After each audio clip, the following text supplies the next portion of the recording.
According to the Arizona Coalition to End Sexual and Domestic Violence, 1 in 4 women and 1 in 7 men have experienced domestic violence in their lifetime.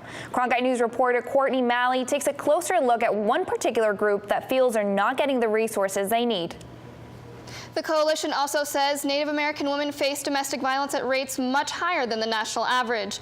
This can be attributed to many factors, but I spoke to 3 women who say domestic violence in their community is due primarily to a lack of awareness.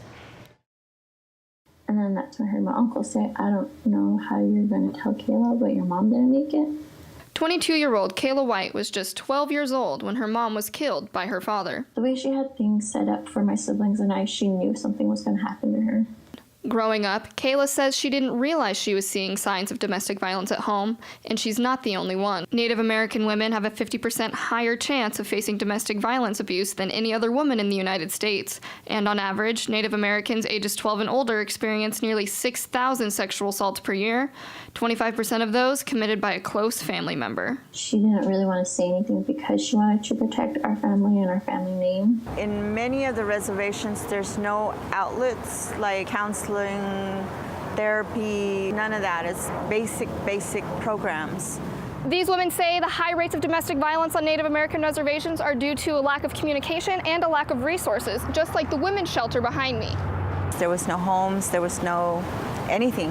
One organization, however, is providing help and relief. The Community Alliance Against Family Abuse is working toward creating more accessible and applicable resources for Native American reservations in southern Arizona.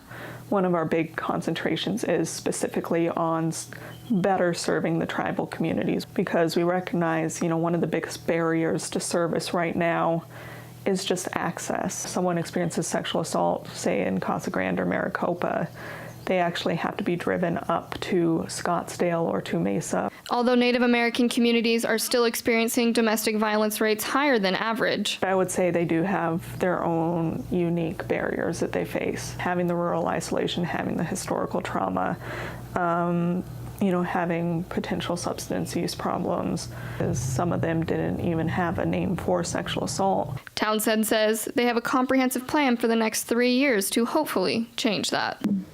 Because back then it was just like, oh, this thing happened, this is gonna ruin my family. But the way I see it now is that it's made us stronger in a way.